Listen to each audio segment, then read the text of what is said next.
का अंगना छूटे ना। देखो फैसल, वो घर भी तो तुम्हारा है ना, फिर वहां ये सब क्यों नहीं? रायमा की इस वक्त सेहत बहुत जरूरी है और मैं और सहरिश मिलकर हम सब संभाल लेंगे। और बल्कीस इतना काम नहीं कर सकती, घर की जिम्मेदारी है, दुकान को देखना है, दुकान की जिम्मेदारी, और फिर तीमारदारी भी करनी, ये सब बहुत मुश्किल हो जाएगा बल्कीस के लिए। मगर ताई अम्मी, महविश को पता चलेगा तो वो हमें वहां से भी निकलवा देगी जैसे उसने रायमा के घर से निकलवाया। देखो फैसल बेटा, महविश और रायमा के बीच क्या चल रहा है मैं इस वक्त किसी बहस में नहीं पड़ना चाह रही हूँ। मेरे लिए जरूरी है रायमा की सेहत, ये सब चीजें मैं बाद में देख लूंगी। भाभी ठीक कह रही हैं, ये दोनों का आपस का मामला है और महविश को ऐसी बच्ची भी नहीं है। पर अब्बा, अपने बारे में सोचो सिर्फ, महविश को बीच में मत लाओ। घर का पोषण मुकम्मल हो जाए तो ले आना बीवी को अपनी। देखो बेटा, सारी जिंदगी हम एक दूसरे के साथ रहे हैं, वो घर भी तुम्हारा ही है, और फिर अब क्यों नहीं? और वैसे भी भाभी हमेशा हमारे मुश्किल वक्त में काम आई है। लो, शुरू हो गई चापलूसी। चले ठीक है ताई अम्मी, आप चलिए, मैं रायमा को लेकर आता हूँ। ठीक है, अच्छा बल्कीस मैं चलती हूँ।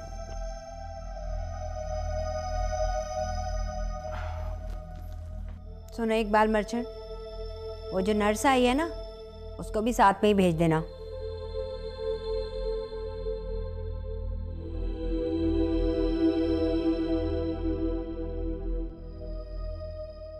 फैसल, मुझे इतना मत गिराओ कि मैं किसी से नजर ही ना मिला पाऊँ। महविश क्या सोचेगी कि मेरे घर से निकालने पर मेरे माँ बाप के घर में पनाह ले ली। नहीं फैसल, मैं खुद को इतना नहीं गिरा सकती अब। रायमा,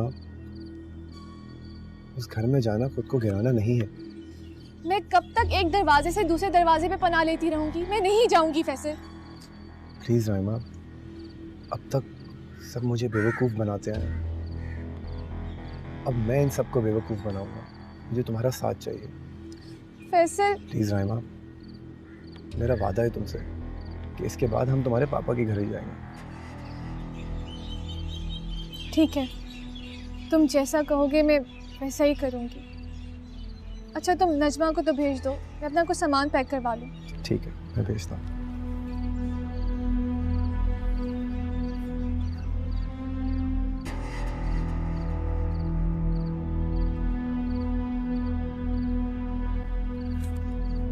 हाँ क्या बात है, बोलो। हम दूसरे कमरे में शिफ्ट हो रहे हैं, मेरी मेडिसिन और कुछ सामान पैक कर दो और मुझे वहाँ शिफ्ट करो। तुम्हारे पापा का फ़ोन आया था अभी। पापा का फ़ोन तुम्हारे पास? क्या कह रहे थे वो? तुम्हारी सेहत के लिए फिक्रमंद हो रहे थे, तुम कॉल कर लेना उन्हें। तुमने कुछ उल्टा सीधा तो नहीं बोल दिया पापा को? जो पूछा वो ही बताया मैंने, खामखाई किसी को परेशान करने की आदत नहीं है मुझे।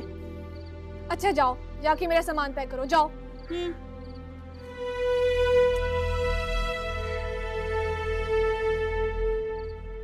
पापा ने इसे क्यों फोन किया?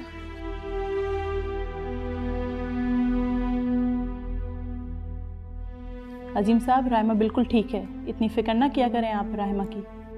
देखें, रायमा के साथ जो प्रॉब्लम है ना, वो किसी वक्त भी सर उभार सकता है, लेकिन फ़िलहाल नहीं है। उनका ब्लड प्रेशर बिल्कुल नॉर्मल है, हार्ट बीटिंग बहुत अच्छी है, हीमोग्लोबिन का एवरेज भी बहुत अच्छा है, कोलेस्ट्रॉल नॉर्मल है, सब कुछ तो ठीक है। मुझे लग रहा है रायमा सिर्फ तंग कर रही है, बहाना कर रही है, बदनाम कर रही है अपने ससुराल को।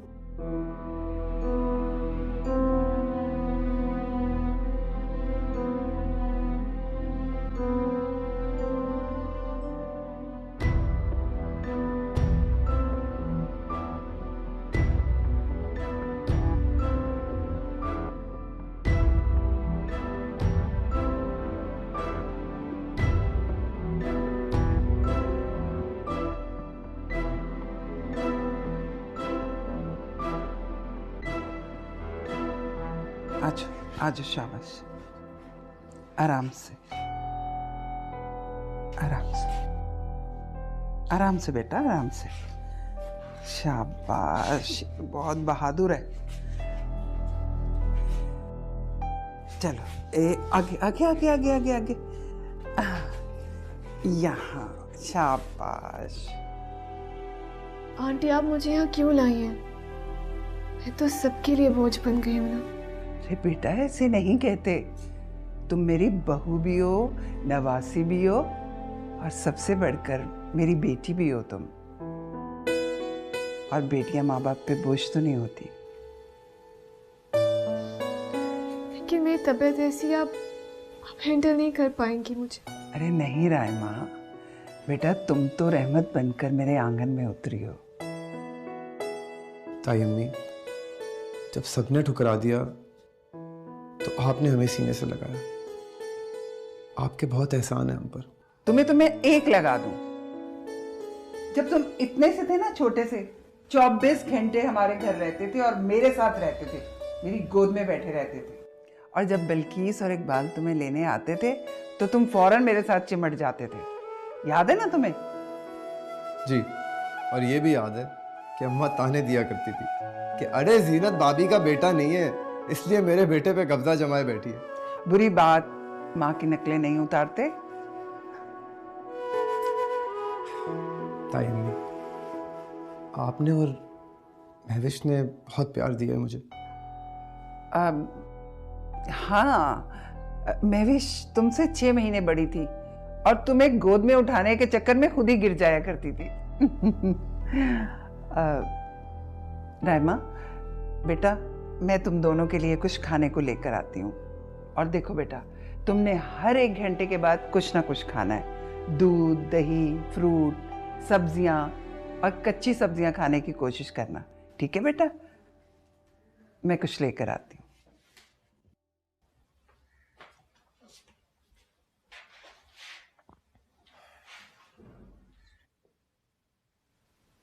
तुम ताई अम्मी से कुछ ज्यादा मुतासिर नहीं हो? पागल हो गई हो? मगर मुझे ऐसा लगता है कि मैं हो गई हूँ मुतासिर।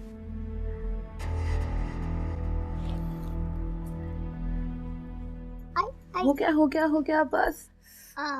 अरे वाह, अब तो मेरे बेटे की बिल्कुल चोट ठीक हो गई है। अब तो कल से स्कूल भी जा सकता है।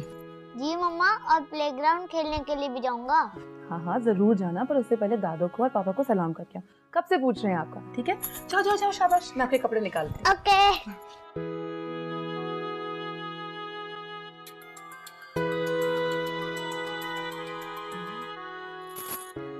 हेलो, अस्सलाम वालेकुम मम्मी। वालेकुम अस्सलाम। तुम मुझे ये बताओ कि तुम इतनी बेमुरव्वत और बेहिस कब से हो गई हो?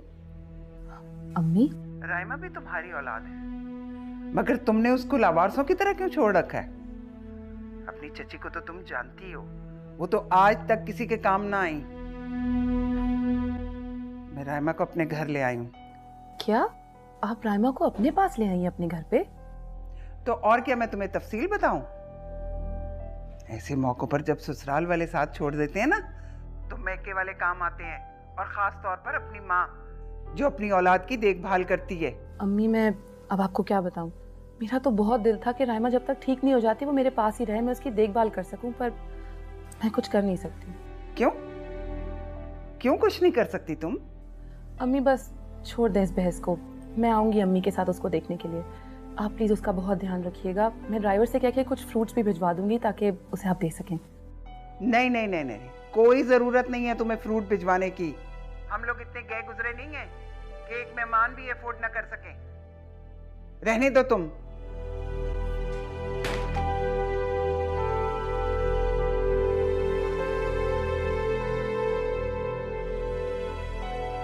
जी पहुंच जाएगा माल, कल ही पहुंच जाएगा सुबह। ठीक है, परेशान ना हो। अल्लाह हाफिज।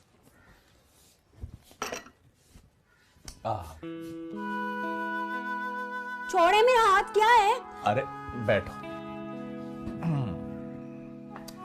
अब क्यों बिठा रहे हैं? मैं तो मक्कार हूँ, फिर क्यों बिठा रहे हैं यहाँ पे?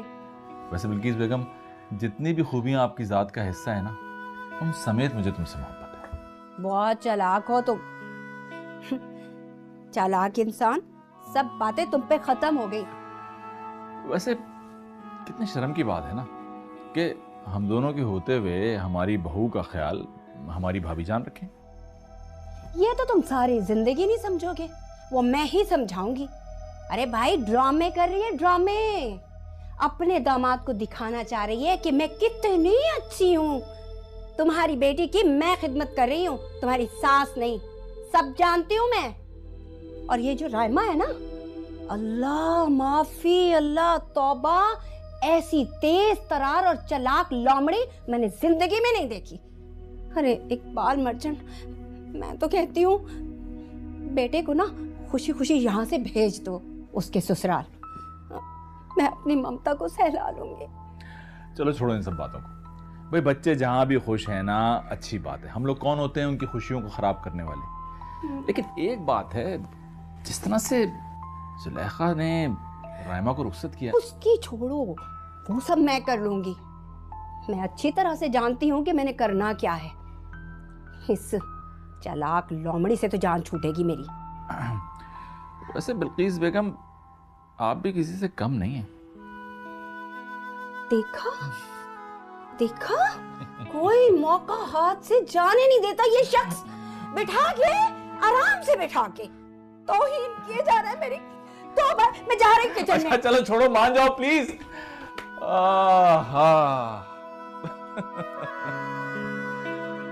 महविश, ये जो तुमने अपने ऊपर बेगाना बनने का खौल चढ़ाया हुआ है ना, ये बहुत ही नाकाम है। जी तो और क्या, अब अजीम ज़रा सा भी परेशान होता है तो तुम फौरन परेशान हो जाती हो।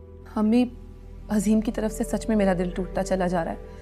अजीम पल पल बदलते चले जा रहे हैं। वो एक लम्हे प्यार करते हैं तो अगले ही लम्हे जलील करके रख देते हैं। ठीक कह रही हो, लेकिन अजीम की हालत काबिल नफरत नहीं है बल्कि काबिल रहम है। समझ जाएगा आहिस्ता आहिस्ता वो बहुत जल्द। लेकिन ये तुम्हारी अम्मी को क्या सूझी कि रायमा को अपने घर ले गई हैं? कल को कोई ऊंच नीच हो गई तो ना बिल्किस उन्हें छोड़ेगी और ना ही अजीम। अम्मी, चाची जान कभी रायमा की जिम्मेदारी उठा ही नहीं सकती।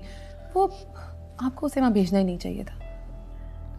लेकिन बेटा, अजीम को तो तब भी सुकून नहीं था। अम्मी, आप रायमा को वापस ले आए।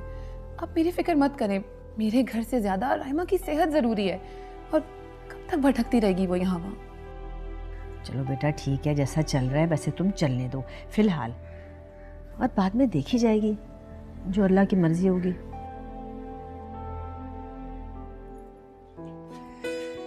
ये लो बेटा, जूस पीने से बेहतर है कि फ्रूट खाया जाए। इसमें आपको फाइबर मिलता है। ये लो, मैं तुम्हें काट के देती हूँ। छिलका उतारने की जरूरत नहीं है। ये लो खाओ।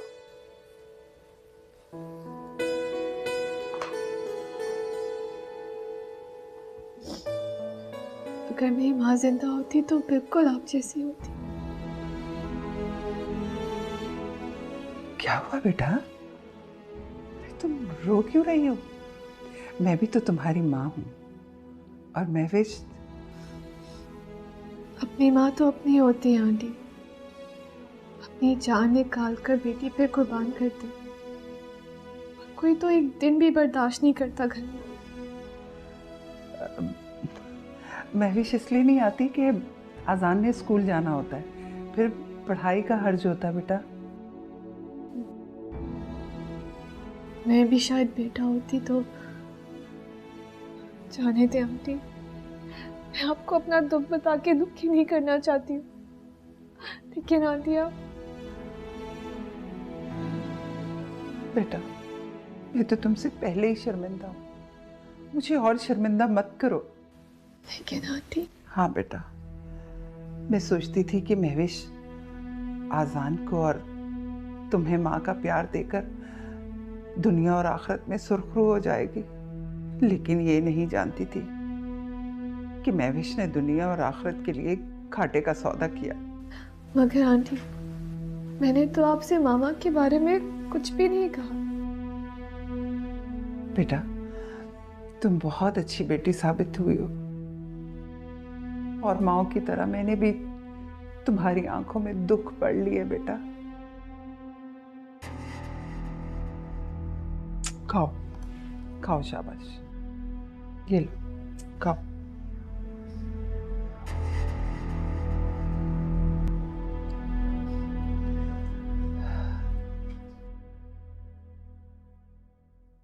अजीम, बहुत मुश्किल हो गई है बेटा। महविश के दिल में तुम्हारी तरफ से मैल आ चुका है।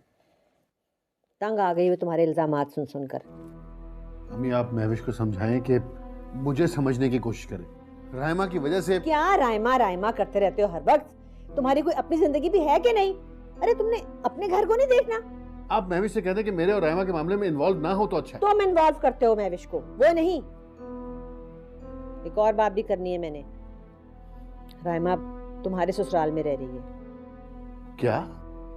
हाँ, जीनत उसका बहुत अच्छी तरह से ख्याल रख रही है। अम्मी रायमा मेरे ससुराल में? ये क्या हो रहा है? बेटा तो रायमा ने अपने ससुराल में कौन सा अच्छा बिहेव किया था, याद नहीं है तुम्हें? हाँ, वो मैंने उस नर्स नजमा को फोन किया था रायमा की सेहत के बारे में पूछने के लिए। कह रही थी कि इतनी बीमार नहीं थी वो जितना उसने तमाशा किया था। अम्मी आप भी ना। ठीक कह रही हूँ बेटा। बस अम्मी, मैं आपकी एक नहीं सुनूंगा। रायमा अब महविश के घर नहीं रहेगी। मैं महविश को और आसान नहीं लेना चाहता। बस अजीम मेरी बात सुनो बेटा। ओहो अजीम,